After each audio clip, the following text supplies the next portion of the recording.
আলোচনা সাপেক্ষে sit down committee আজকের কাহিনী বেলামামা। বেলামামা। বর্ষাকাল চলছে, জায়গায় জায়গায় কাশফুল। আচ্ছা, বেলামামা গাড়ি চালাচ্ছে। বেলামামা গাড়ি খুলনা টু ঢাকা ভরপুর চালাচ্ছে।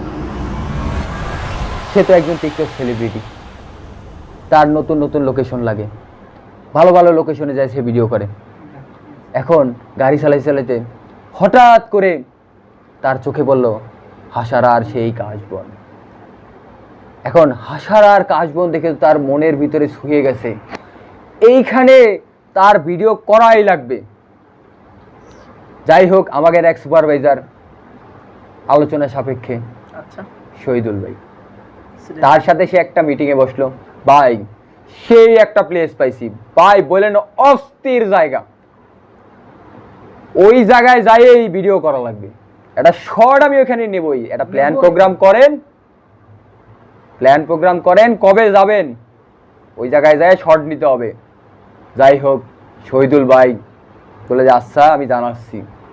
যাই হোক, একটু চিন্তা ভাবনা করে কবে টাইম পাওয়া যায়, সেও তো একজন বিজি পারসন, একটা টাইম ফিক্স করলো যে অমুক ডেটে যাবে।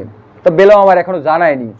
তা হুট করে বেলামামার এমনভাবে কোম্পানি তারা টিপ খাটাচ্ছে, ঢাকায় গেলে ঢাকাতে টিপে পাঠাই দিচ্ছে, খুলনা গেলে খুলনাতে টিপে পাঠাচ্ছে, বাড়ি বউর কাছেও যাইতে পারতেছে না। এ নাকি বিপদ। এখন বেলামামার তো ওই হাসারার কাশবনে শর্ট নেওয়াই লাগবে।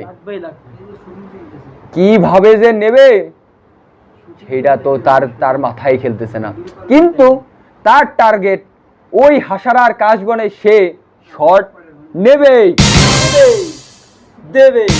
এইবার ঠিক আছে, যাই হোক, 2-3 দিন 5 দিন হয়ে যাচ্ছে, টিপের পারে টিপ, তার তো মাথায় কাজ করতে হাসারার কাশবন। যাই হোক, আজকে খুলনা থেকে গাড়ি ছাড়তে ছাড়তে তার মাথায় একটা প্ল্যান খেলে গেল। অস্থির প্ল্যান, সেই জানে, কেউ জানে না।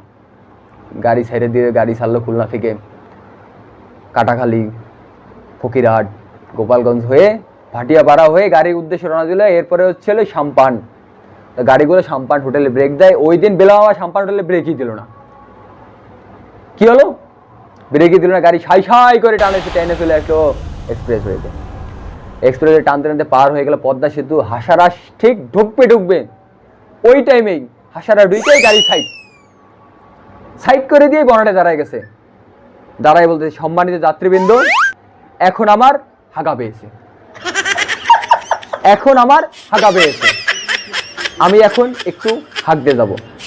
এখানে কোনো বাথরুম ওয়াশরুম কিছুই নেই, এখন আমার ওই কাশবনে যাওয়া ছাড়া কোনো উপায়ও নেই।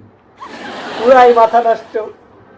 এখন ওই কাশবনে যাব, আপনারা এখানে একটু অপেক্ষা করেন, আমি খুবই শীঘ্রই চলে আসব। যাই হোক, বেলামামা এরকম বলে চলে গেল কাশবনে। প্রায় 10 মিনিট, 15 মিনিট, 20 মিনিট, 30 মিনিট হয়ে গেল, বেলামামা তো আর ফিরে আসতেছে না। যাত্রীরা তো যে যার মতো গাড়ির আশেপাশে ঘুরে বেড়াচ্ছে। গাড়িতে কিছু মহিলা যাত্রী ছিল। এখন তারা চিন্তা করতেছে, কাশবন দেখে তো তাদেরও মন পুরো শুয়ে গেছে, তারাও চাচ্ছে যে একটু কাশবনে যাই। এখন বেলামামা তো ওইখানে গেছে তার কাজ সারতে। মহিলা মানুষরা তো কিভাবে লজ্জায় যাচ্ছে না যে ওইখানে যাই প্রকৃতির দৃশ্য দেখতে যায়, এমন কিছুই চোখে পড়ে গেল, তা ওখান থেকে আর ফিরে আসা তাদের যদি সম্ভব না। For you. এইবার তারা তো যাচ্ছে না। যাই হোক, ওইখান দিয়ে ঘুরে বেড়াচ্ছে। বেলামামা প্রায় 30-35 মিনিট পর ফিরে আসলো। আসার পরেই যখন গাড়ির দরজায় পাড়া দিল, অমনি এক যাত্রী কাছে কয়, ভাই আপনি তো গেলেন, তা পানি তো নিয়ে গেলেন না, তা কি দিয়ে কি করলেন? অমনি পিছন দিয়ে হেল্পার বলতেছে, কয় ভাই এর মোবাইলেই পানি থাকে, ওই পানি দিয়ে কাজ ছেড়ে দিছে। আরো আছে। এবার সামনের সিটে ছিল এক রসিক যাত্রী, মুরব্বী। ও সে কি রসিক, সে ওই কথা রিতে বলছে, বাবা এর সামনের কল দিয়ে যে পানি বেরোইছে সেই দিয়ে পিছনের দেয়াল ধুয়ে দিয়েছে।